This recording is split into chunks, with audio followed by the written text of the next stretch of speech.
And pictures circulating on social media appear to be very scary. We have nothing much to say. It's really very sad that we lost lives. Sad day. Yes, very, very sad to have lost lives. I remember I went to Somalia in 2019, and then ejjeri yaffe erya Uganda bw'oba ojjukira Simon lyagenda Somalia mu 2007. We're the first African country ogenda Somalia okukuuma emirembe under AMISOM.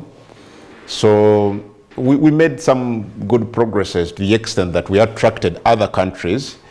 Wetwogerera amawanga ataano gegali e Somalia, Uganda, Ethiopia, Kenya, Djibouti, Burundi.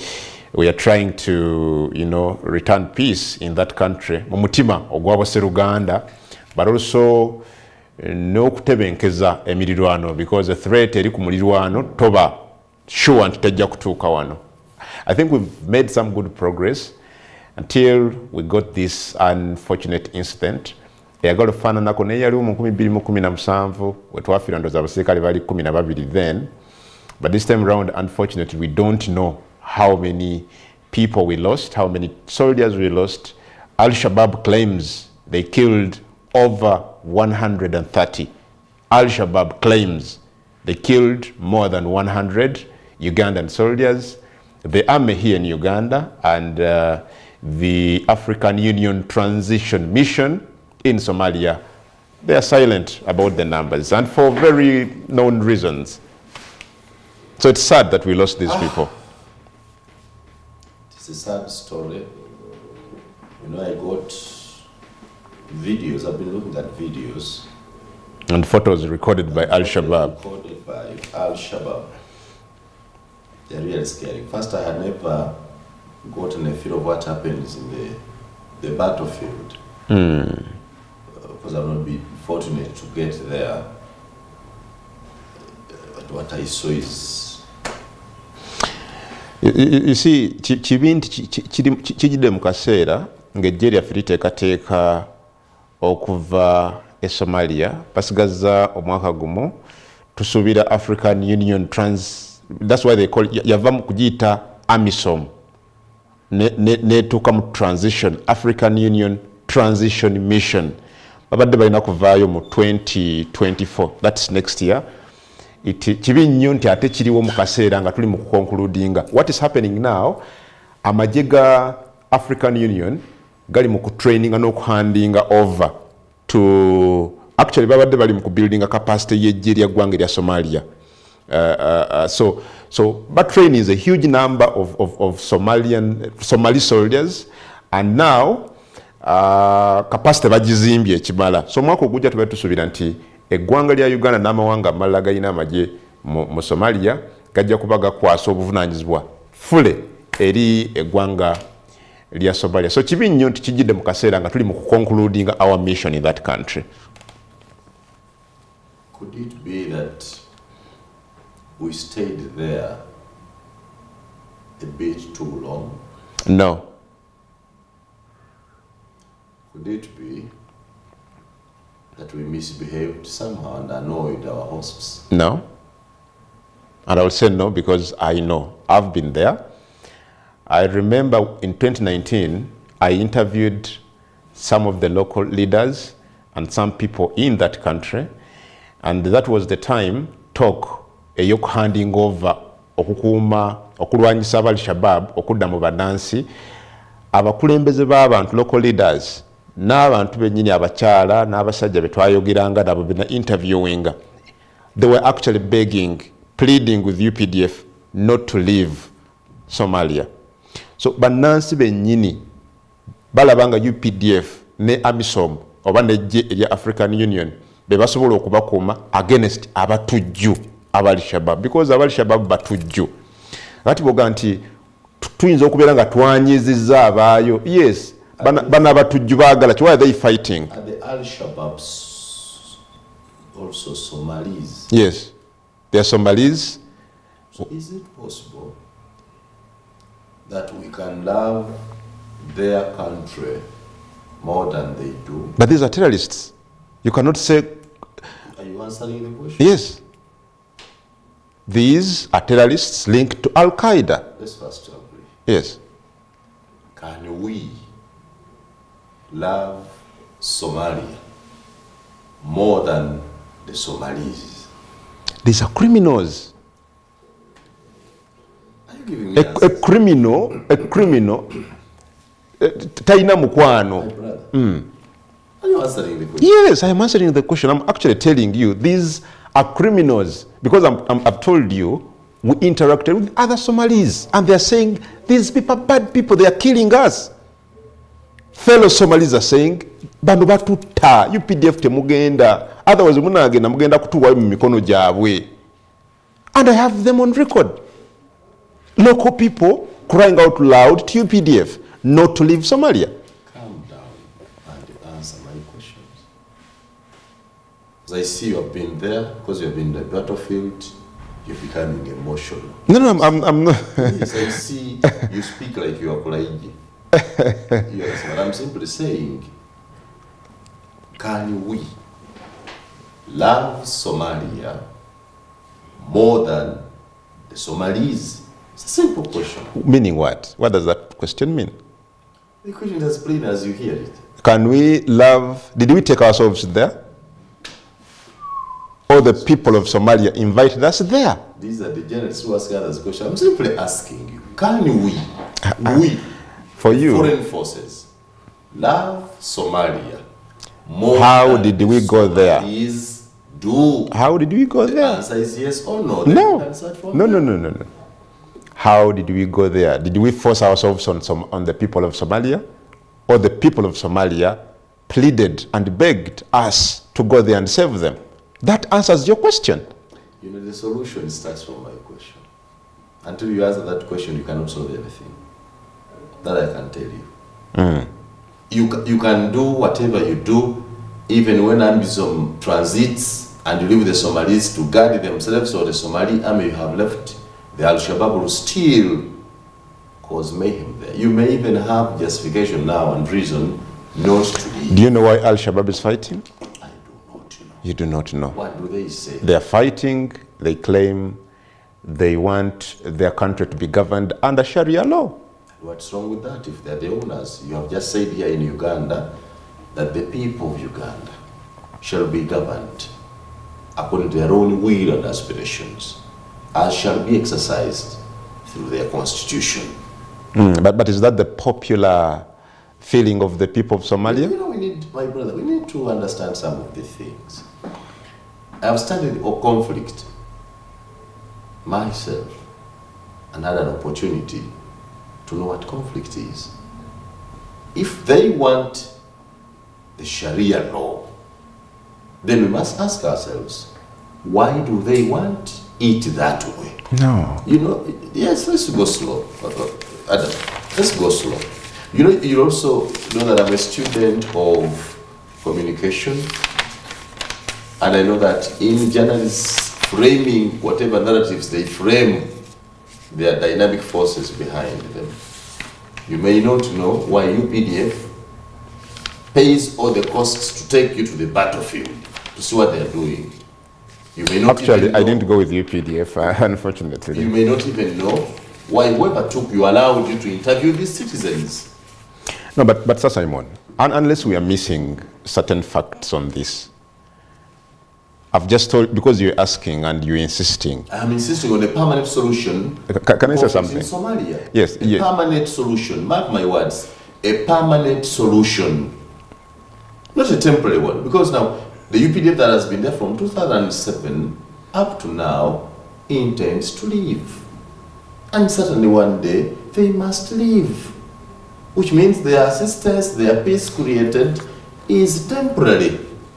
What should be the temporary, the permanent solution? The permanent solution is the Somalis, those in the national army, the citizens, and the Al-Shabaab that you say are also Somalis, understanding each other, that this is their country. You may have a son who is a thief. He remains your son. And the best you can do is to make sure this son understands that his actions stay into your legacy, you can start talking, he may get there.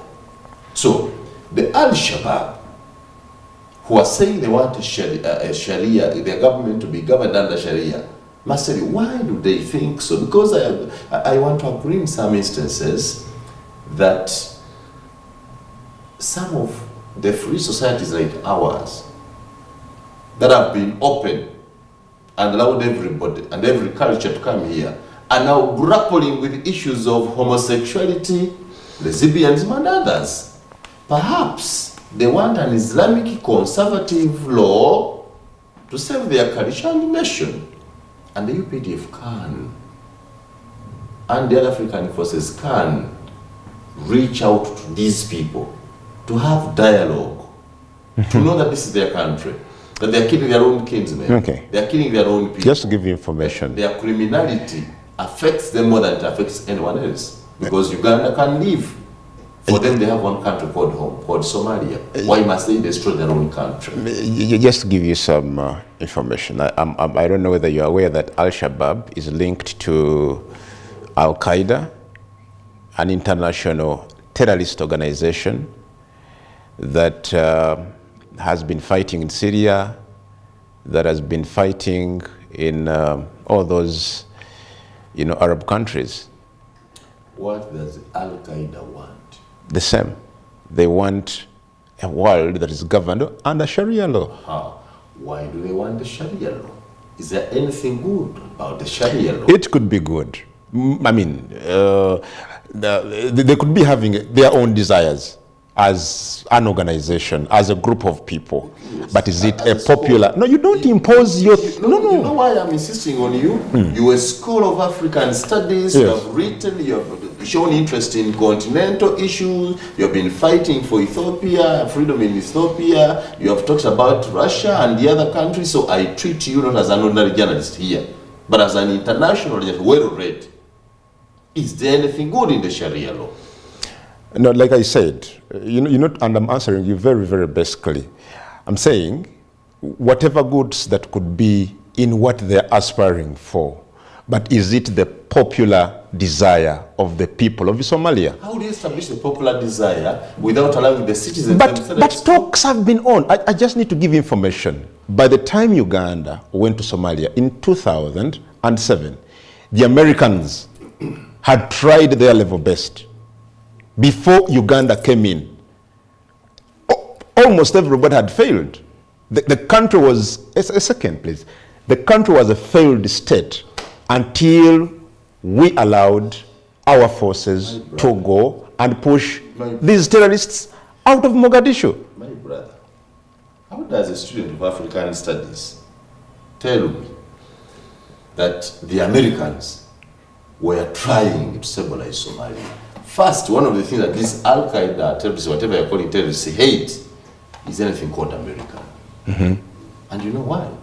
Because they believe that America has broken down morally. They cannot allow a society with moral breakdown called America to come and dictate. So what's your view in this? You want us to leave Somalia? Dialogue. Before you cast them off as criminals, before you get them off as terrorists. You dialogue with terrorists. Before you...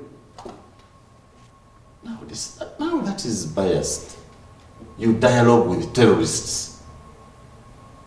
What are terrorists asking for? Is their intention to kill everyone? No. Their intention is that you live, but under the Sharia law. We must then examine what is good in the Sharia law that they want us to have. This is the battle. And I can tell you, you cannot solve the problem until you listen to the other side. I know how painful it is, I know how emotional it is, I know how unjustifiable it sounds, but until, because the war will go on, the UPDF will live. You have just told me that we are leaving next year, 2000. Yeah, we're supposed to leave and we have made our mark. We have stabilized Somalia. We thank whoever went to do that.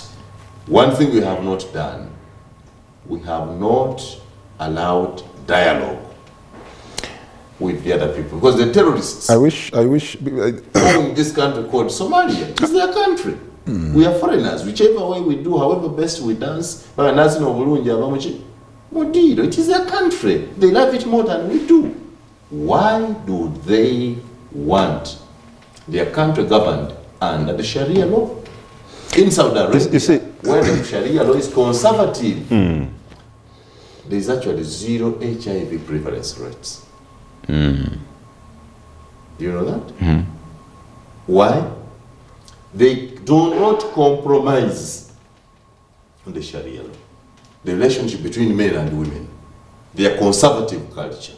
That even when you are going here, I've heard that this Middle East, the external labor, the external export we take, labor export we take, they test you thoroughly so that they know you don't enter their country if you have HIV, that you don't enter their country if you're pregnant, that you'll be evacuated immediately if they find you pregnant in their country. And it is that conservative nature that has helped that country progress.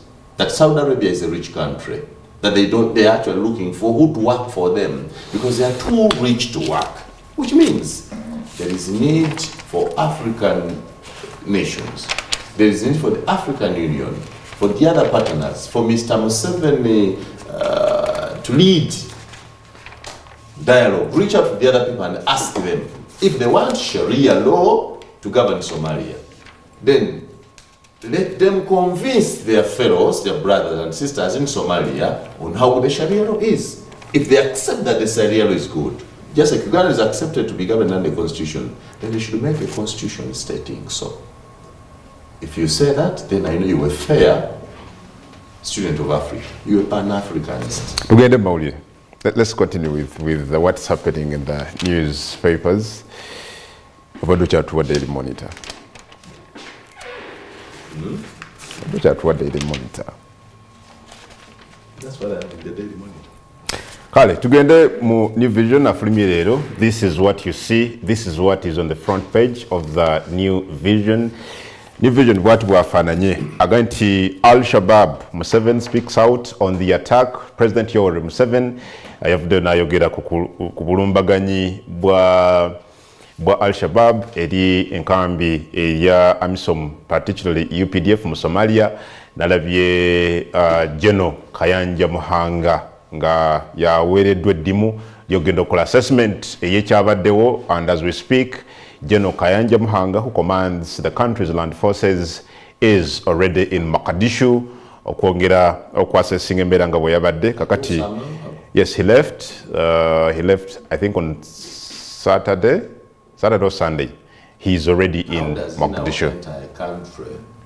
That is that insecure. How does he know? No, the entire country is not insecure. Incident whereby wali more than, I think, about 120 kilometers southwest of the capital. Yes, so it's not that the entire country is. So the UPDF, together with the African peacekeeping mission, have managed to secure the greater part of it. Yes, and this has been like that since 2007 when we went there. Temporarily. Yes. Only. Yes, and you see, like we said earlier, UPDF, Djibouti, Kenya, Burundi, Ethiopian forces are there temporarily to help return peace and hand over the responsibilities of keeping peace to the national forces of Somalia. And like I said, since 2019, the process of transiting were ongoing. We were transiting, we are handing the responsibilities of keeping peace to the national forces of Somalia, and that has been going on. We actually wanted to leave much earlier, but you know. When you say we, you the who? You say this, the authority, we wanted to leave much as Uganda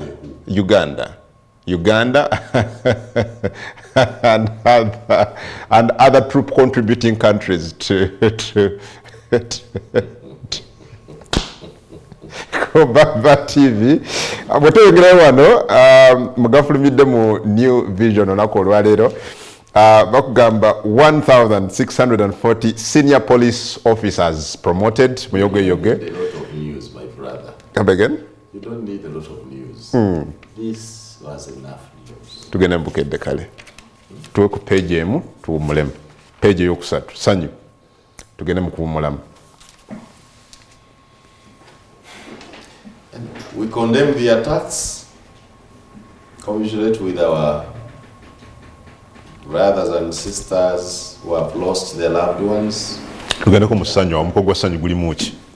And pray that tulabe essanyu permanent solution is found. Amuyambeko byali lasting peace in Somalia. Njagala muko gwa ssanyu.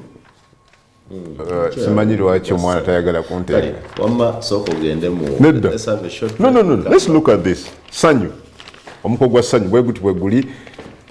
Sasa Simon mugamba agendeyo tulabe kino kye kiriko. Kikiichu. Kikiichu. Agambye ekitone kye nnina kiri ntuusa mu America. Kitone kyaki. Ebitone byabwe bingi musi kyali. Bona ayina ekitone. Ekyawaggulu kyawansi. Ekya desire. Ate kiri mutuusa mu America. Agambye ekya desire. Yes. Nibi nabyo. Nesoko tunulyo. Ye desire ali mu America already. Nesoko tunulyaga nti ayina ekitone. Kyesina masoko mbuli. Ye desire we ekitone ali mu America. Mu America gye baagala ebitone. Kyona agambye ekitone kye kyalina.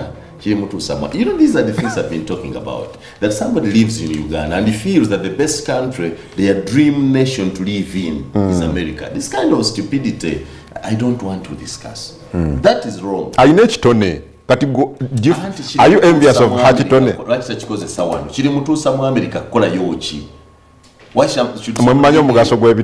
There are two nations that one should aspire to live in. One, your own home country, and heaven. Mwebitone muzanyisa bizanyisa ka bitwale jibali kitone ki kitone ki ngabuli ainesho ne bwana agenda mu America ndugenda kusigaza kato jetava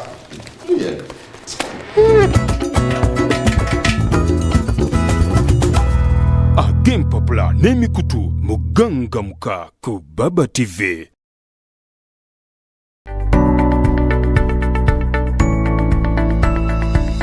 Enoni Baba TV obusoga bulayire.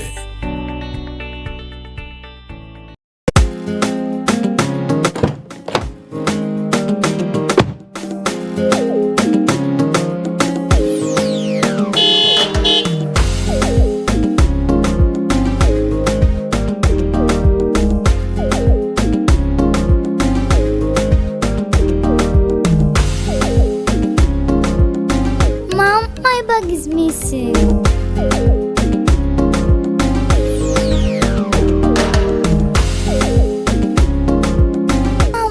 Is empty. But I packed some snacks in her bag. Can you see that guy?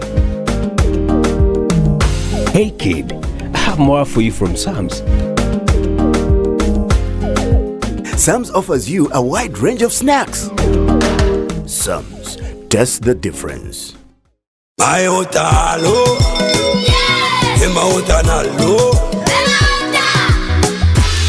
Tosoka nompa hemanga tona dinda yenyonta esuse kodia abasoga myuse nenkalamateri wane nyula jonyambe umpe okuhema cause I love you hema everybody know oh hema maziganga gampomela Nile Plastics eikolera eryaganibwa mu Idinda Njeru Town tulina ebyuma eby'omulembe ebyeyambisibwa okufulumya ebintu by'omumaka bino nga biri ku mutindo gw'ensi yona ebintu byaife bya plastic bikozesebwa okwambako mu kugonza obulamu n'okuba nga bweyagaza eri abantu boona wano mu Iwanga ne Kulia olw'omutindo n'emboneka ey'endawulo omuli eby'omu ifumbiro nkani restaurant eby'abaana mu saizi doona doyenda kuno nga tutaku n'okukola obutebe n'emmeeza okubonesa ekifo kyo nga kya first class ate bwe kituuka ku tanka dhaife dh'amaadi dhino ezira wandi bwe kuddaagana ate nga difulumira mu saizi doona daakolebwa okuba nga daabuwangazi anti dhirina emibiri egiwerera irala ena okuwangalira mu mbeera yonna ey'obwire okumanya ebisingawo twaganibwa mu Njeru Town oba tukubire ku isimu lino noti 7553 noti 22 ndala ni ku email gmsugarplastic@gmail.com gemagana n'aba Nile Plastics okufuna ebintu eby'omulembe. Buli kumacha kukane sanyu Kurasfon never kanga mumbaja Luna kulupya bila tabi pya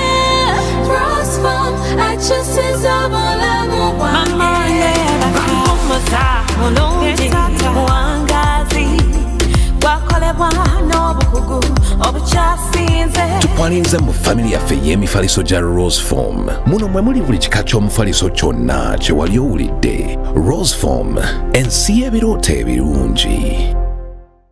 Get yourself a Zuku TV decoder and satellite dish today at a low price of only 105,000 Ugandan shillings, and a Zuku decoder at only 60,000 Ugandan shillings, and enjoy your favorite movies, series, kids entertainment, music, local and international news, and lots more. Enjoy amazing packages like Zuku Smart, Zuku Smart Plus, Zuku Classic, Zuku Premium, and Zuku Asia. Get connected today. Zuku, life got better.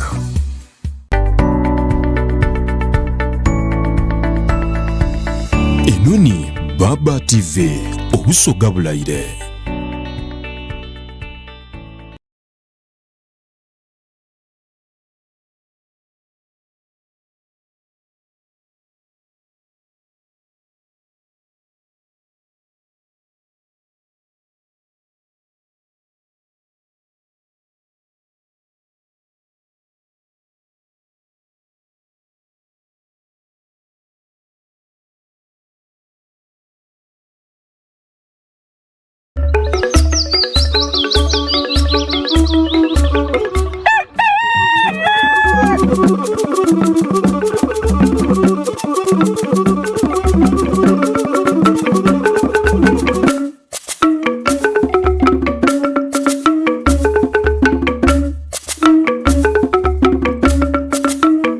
Eno ni Gangamka ku Baba TV.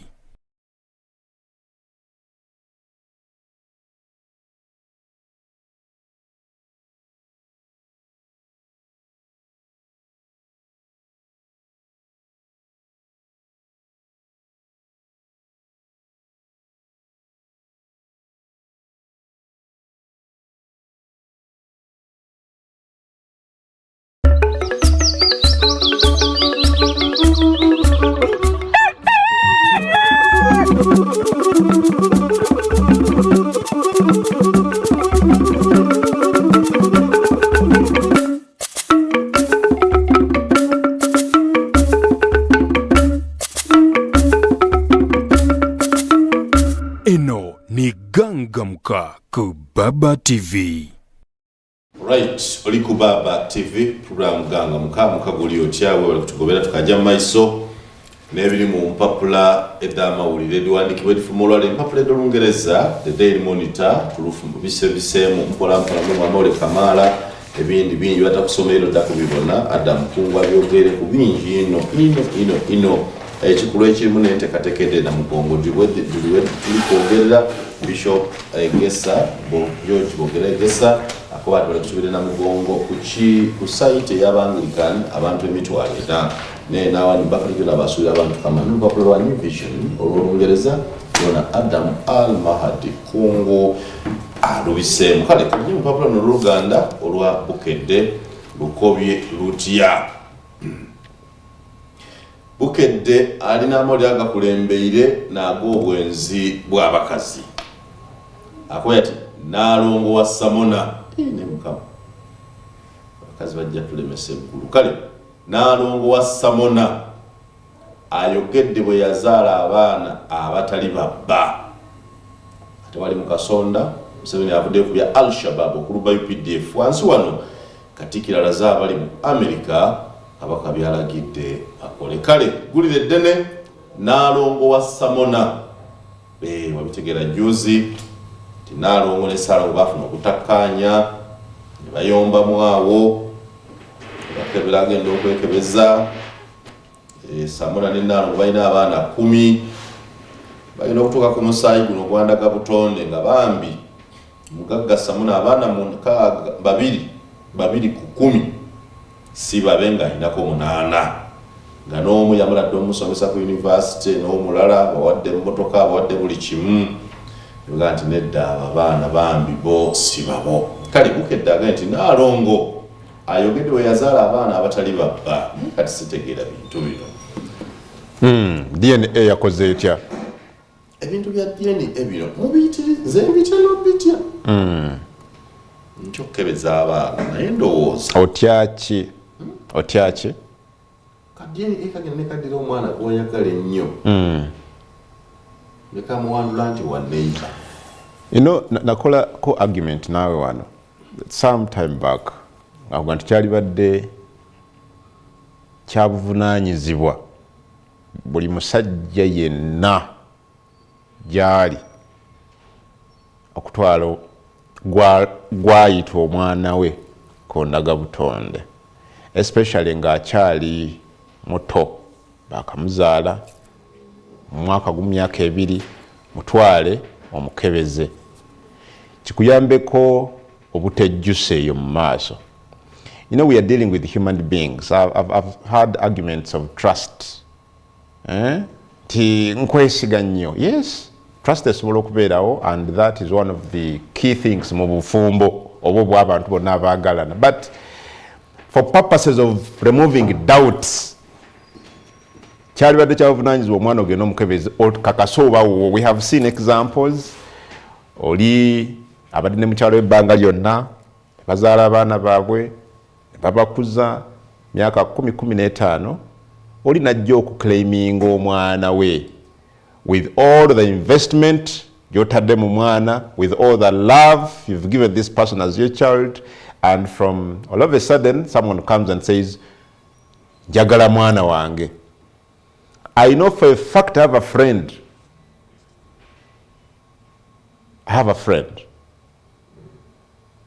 ayina omwana omukyala ali wa musajja, omukyala gyafumbidwa takimanyi nti ono omwana siwe. Kati muwala, she's in one of the best schools in Kampala here, ali mu senior ya 5. Maama omwana amukwana jalukugenda tulabe ku uncle, so omwana tamanyi nti ono ye kitaawe, amuyita uncle. So maama n'omwana nennyini mwana omutuufu, they meet after some 2 months. Omusajja abalabirira, abaweerera, ayagala muwala we nga uweddala yita kimanyi, is there, is completely ignorant about this. So you can imagine what this man will actually go through when time comes and this person claims that the child. Leo bwenzi bw'abakazi sinnabutegeera. Abewaffe beenda lwakuba tuli baabo naga nti omanyi muyanga mbeera nawe gye tulimu ogiraba wagenda nondeka wano ogenda okukola nenkemebwa. Kati ate bano abasamona okulabirira obulungi kwonna weekuli n'ekibenza kiba ki? Obwenzi bw'abakazi ansa obufumbo buli all about kulabirira. Simanyi fe abaffe beenda bwe yali ewaabwe bagamba bali tebamulabirira. There are other things that unfortunately force women ogenda mu bwenzi. Ati nze nkuwadde kyemmanyi abaffe beekwasa tuli baavu. Omanyi naye bwe wayavuwala ennyo biseera bya kampeyini ebyo, omanyi mu bululu omwo nga n'okulabika tolabika, ssente tetulina. Ojjukiranga n'omu twasulangako n'enjala taata gundi bambi awo sitaani n'olowooza nti obwavu. Naye ono abadde asolooza n'ez'emizigo nga bamuzimaliriza asoloozaamu n'essente asobola okwerabirira. Kati ate ye ekyamweza ki? There are 2 things that have happened, Adam. You need to look at this. Obwenzi ate kati obuli mu maka g'abagagga ate bususse. Just recently we read the story here nga n'omukwano gwange omugenzi BMK kitegedde bw'aba akebera abaana be BMK omugagga nga bwe yali abaana be amaze okugabira ebyokugagga mattaka basangamu babiri nga si babe ng'era si babe. N'ono Samona naye basanzeemu babiri nga si babe. Kati ekyenza abakazi si ssente, si kubula mayumba, si mamotoka. Ekyenza abakazi ki? Omukazi ayinza okuba nawe nga yakukoowa dda naye ng'abeera naawe. Yes. Abali ku Baba TV bakimanyi. I've interacted with the women. Even you might have interacted with some, and they are making arguments. Omusajja mbeera naye nena nobadda emyaka nga 3 emabega. Ate oba osigala kukola. First of all, tell me. 2, it's not about you going. But what? Tell me and we separate. I simply know that you have a home there. I don't come. Well, why do we sit together and go on? Why? Why? Why don't you tell me? Because it's no more kunkowa. Nange nkukowa. Buli mwasobola okukowa munne. Nange nkukowa. Ezi nabagamba nti ekikulu kiriwo ekiki kasukali. Kasukali. Iwe kakendeera nga nkuleka. Nga ki ekimala mu kasukali? kakendera kati amanyi kakendera ensonga ze zino kati looza singa Saalongo najja leero okwegatta ne Naalo musajja watunga tamanyi naye nga lye lisajja lisseduvutto lyabaddemu eggulo osanga nakyalina apatite omwegwa gukyali wooli buli kimu kiba kikyali wamu again so gwe ne bwojja ne weefumula n'olowooza mulina byokola oba okola eno mubiri omutima guli eri and it's too common these days. Okufuna kyoyagala omutima n'omubiri biteekwa okubaawa wano akasukaali kanoge buki bulungi okalamu so that is one reason so nabo batunenya nti akasukaali ni tekali because of those reasons do you understand number 2 why abakazi bano bagenda ne beerabira nti ffe tulina obunaanyizibwa bwa mirundi ebiri tulina obuvunaanyizibwa bw'okubakolerera okubabeezaawo ate kya busiraamu nabbiira bwagamba bulijjo obusiraamu bwagamba bwekiri tebalina nakukola ate bwakuzaalira omwana n'ayonsa ng'oteekwa n'omusasula gulira ng'abyomusasula ono alabika oteeka n'omusasula obunaanyizibwa bumu ate obulala naye nga kituufu mu ebirimu teeka omusasula kubanga akulabirira akulabirira ayonsa abaana musasula okuyonsa abaana n'okukulabirira byombi so bwe bunaanyizibwa busooka so nze ng'omusajja bwenkeera ku makya my mind is preoccupied with the first duty how my family will survive according to African setting ewala kiri kitokuba different but here first duty is my family able to feed to go to school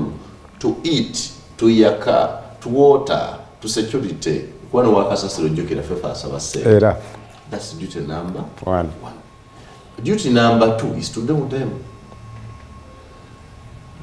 duty number 2 is you understand okay that other function okay ebindi kitegeire okwekedeba ati okwekedeba kuidako mazzi kuiguta you cannot ask me to kwekedeba ngamuna first of all but there are women who don't allow that. You don't allow what you're talking about. And that's why they're failing. She doesn't allow that here, but she keeps on moving outside. Eyo gye bajja abaana bano boolaba kyokka ate gye bajja abaana outside oli tasobola kumalayo byonna because I would assume if I am not performing well muyanga tali kusobola kukwekedeba tali kusobola kufuna time ekwekedeba ofunye akwekedeba ku luya lwaki tugira n'ofuna ebyo and balancing it era yofuna esanyu kwekedeba kabiri eno waida wafuna obuyambi that's it so happens in so many families. I have a friend again when you kubulyanga tuvudde wano nairwachi okay okay jamu kubulyanga tuvudde wano yankubira kesi mnaga mugana wange ndi mubi sajja wa manyo mu ggwanga lino abantu bamumanye ndi mubi tikiki kwetaaga ngamba nakoze ekyate mukama wange nakwogeddeko ebintu ku TV nakanedda jangu and I got time and I went. He was telling me that person tikiki muwa buli kimu mugulidde buli kimu nkoze buli kimu naye yakutta omwana wange wa myaka ebiti nakwata n'agaba abasirikale temumperekera ku luno navuga emmotoka nagiparkinga in one of mu compound eyemu ku bifo ebyamaanyi ennyo wano mu Kampala omwana ali mmotoka munda yajja okwekedeba n'omusajja omulala and people had the kid crying mu parking kiki yali munda. So this man was like, ogenda mu bwenzi naye ng'ogenzi n'omwana wange. Yes. Omwami yagulira omukyala emmotoka. Seemu si bbiri naye kati yaggyeyo emu ku ezo n'ateekamu omwana n'agenda. Alowoozese bali nti alina waatambudde waba agenze n'omwana kiryoke. Yes. N'aleka omwana mu mmotoka wansi. Yes. Nabambuka waggulu. Yayambuka waggulu. Bamutambula. Yes. Eno bamutambula n'omwana ali kuli. Yes. And this is a very big man in this country. In government is a big man in this government. Man is dangerous. Yes. And with the whole No, one of the casual workers at home. Ayonja compound ewaka. Yamuga genda sokayo. Mbawuliranga boogera ebyobusubu emba njogera nabo. Kati mbuulira sa Simon gye bagenze eyo. Omukyala bw'afunayo olubuto. Kisajja kyattu kino ekikola mu gavumenti kyemmanyi kikwano kyange manyi tekijja kunyuga kuba soogedde erinnya lyakyo. Naye najja n'atandikira oli waakomye. The letters already conceived, so for you come, you just supplement. Oyongera top up.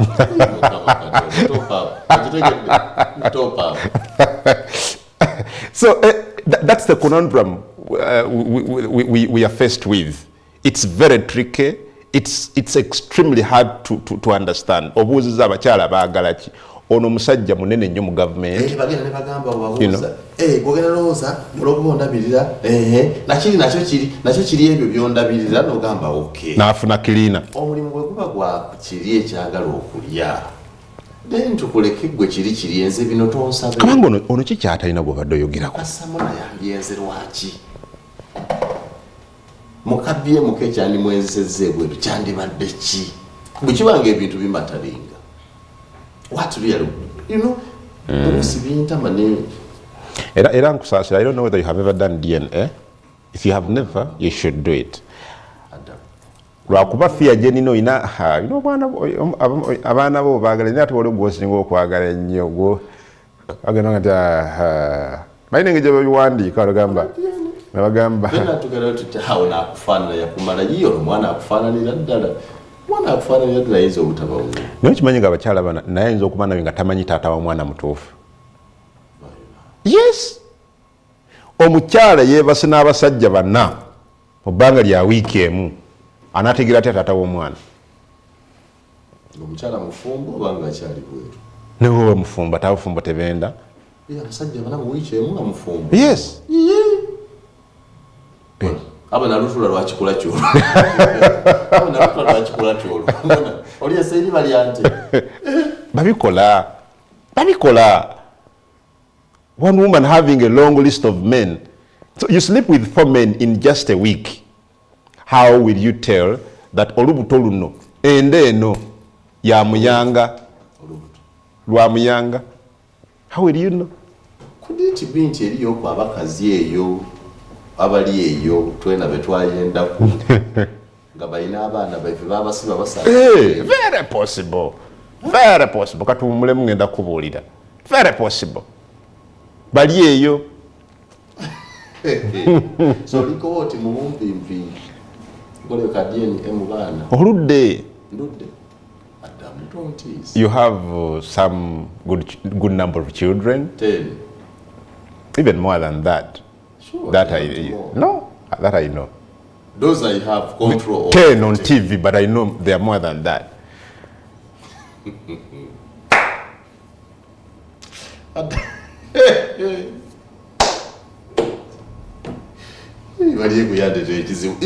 I work with you? What type of person? I have. Yes. So, wakanamu?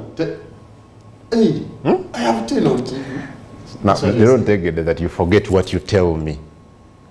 Okay, you have 10 on TV. 15 outside. 15. One more. Nabira, guma. Okay, kati mbulira nakumaliriza. Yeye eba yasente. As a journalist, ku mirimu gyange gy'obwamawulire olw'esitogi nali nkola nengezaako kunoonyereza, it varies mu malwaliro ag'enjawulo ne mu laboratories ez'enjawulo wano mu ggwanga. It ranges between I think 500 and 800. 500? Between 500 and 800. Laboratories differ. Nyingi. Yes, nyingi. So you okola otya? You go. They take samples from you and the kid. You claim paternity. That's 5 million. Yes, you do it. How much are you investing in your children? For example, you have a daughter, I know, at university who is concluding. How much have you invested in her since childhood? So what will I save if they tell me that she's not mine? What will I save? What will you save? They having invested all of that, all the years. But I think those are one putting that's what I told you are late. That's what I meant. Because you can't change anything now. So those gains buli chimu. Okay. Can't you look after a child who is not yours? That is different. You have taken anybody you have picked on this. Yes, that's different. That's different. I can, and the difference is ochikola ngo yagadde. Kiringa sasa imone. When najja gyendi. Wabwe najja gyoli nengamba sasa imone. Mpolayo obukadde busatu. No bumpa, no mpola. Oba ekyo kimu kyawukana kugamba nti nkuwaddeyo obukadde busatu bwompa omutima gukka oba ompadde naye bwoga nti nkuwoze ate nenkulyaza amaanya kikuluma nnyo because ompadde ng'ompoze buwozi kyawukana n'okuzikola nga kunkuwadde kuba bwompa n'omutima ogujjayo. Kakati abantu bangi bakuzizza abaana abatali baawo. Adoption. Even me, I'm adopting some children. You adopt, you show this girl, this boy, omukwano gwonna ng'omwana wo.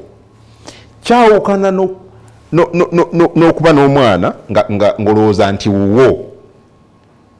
Naye at the end of the day you get disappointed nga si wuwo. Nti kati bagaye omwana ono si wuwo. Kikuluma. It hurts that you thought this was your kid and indeed it's not your kid. That pain, that disappointment you get, yeruma. So, tugenda kuntwala mu laboratory ya DNA. Emitwalo 5 gyogabe gya buli mwana emitwalo 5. No. Okay, laboratory gye nali mpandikako emitwalo 5 giba gyabo mwembi gwe n'omwana. Okay? Ne bategeera ne bakujjako sample n'omwana ne bamujjako sample. Kati bw'oba olina omwana omulala ate gwe ate tebaddamu kujjako kubanga already gwe baba bamanyi DNA eyo. Kati bajja ku mwana n'osasula half of the 500. Yes. Yes, in that laboratory I know. Sente zigenda zikola ki? Mwabali babikozeeko. Bwakugamba nti omwana oyo siwo. Sibikolangako. Oddayo otya? Nkugambye sibikolangako. I was on my job as a journalist.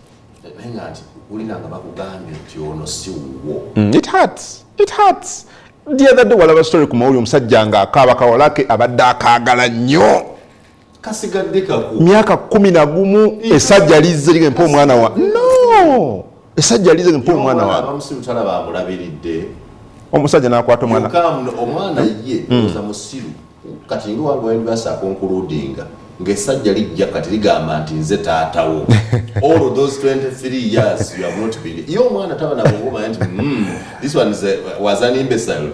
The man claiming to be my father is a buffoon. No. Mu African setting buli kika ne family baba n'ebyabwe. Kati omwana balina okugenda bamuteekemu ebintu bye bamukole batya bwe bati. But the point here is badde kugamba ku musajja oli akaana ka myaka 11 esajja lize liga omwana wange mwagala bageze mu DNA ne bakakasa nti esajja erize yennyini musajja n'akwata omuwala we gwadayagala ennyo agamba munnange Hafswa sinze taatawo bulijjo yoyo taatawo kana nkaka daddy tondeka daddy. So you're torturing the kid. You're torturing. You know, musajja after 11 years. Abataswala ko. Abayagala mwana wa bakazi babakweka. Bakazi bakweka abaana. Ashegera luvanyuma.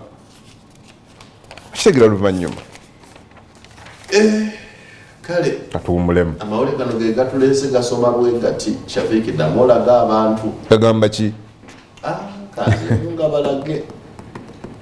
Nalongo wa Samona ye yayenda ugasoma munda wano nalonga ganti Samona aleke kweyisaako ebyobwenzi bw'abaana baffe yabimanya dda enzala gye nazalamu abaana ababiri abo buli jjagimanya aleme kwekyanga bwanzijjako bintu angoba mu maka anti omwana oyo asooka namuzaala mu musawo wa kinnansi. Ali waliwo akozeemu wano obadde obuuza tulakibenda bamuyita atkwatsa lapote agambye they do it because they want sexual satisfaction. Ono n'agamba ye Ellen Edwards Musoke, the man isn't satisfying the lady sexually, so what do you expect? Sexual, you sacrifice all these good things because of sexual. That's the nonsense I don't want to hear. I am doing all this the expense. But I asked you, omukazi ono bino gye yabayita bifuna, what brought her to your home? So nkole ku sexual birambireke kuba kyona nkisobola. Byonna bikole because no kyona nkobere nti muyangalekera okuwuna ku TV okujja okukola wunanga buli kunjo kunsekula wunanga kunjo kunsekula wuna buli kyo kundigunda wuna buli kunjo kunsekula nkusekulenga munda muziramiro obamu amaani agembe ekintu kyona. No, you need to do both. Bwebuvunanyizibwa bwo. Sasa Simon omukyalo nabadde ewaabwe ng'alya anywa yeeyagala kyatafuna kyokka kye kino kyanonye ewuwo kati because oli naye okay bwatakifuna wange nakino neewuwo lwaki tasigala wuwo iwaidyo osekula obulungi ati nze kisobola akuwe sekula bulidda. You're married. You are married officially. Mukyala you're married. Naye alina obuvunanyizibwa bw'otatuukiriza. Onkobye kisobola. Ekikulemesenga nga tasobola kijja gy'oli kwenda okuyigunda obukana mujja bakusekulira oleme kumalira. Katujja tandikira. Kola bintu bya kusekulira. Mwenda tuletezo oyagalisa wayita n'omuntu gwakane baba w'omwana ng'olina bwabusi. Tujja. Mujja tuletezo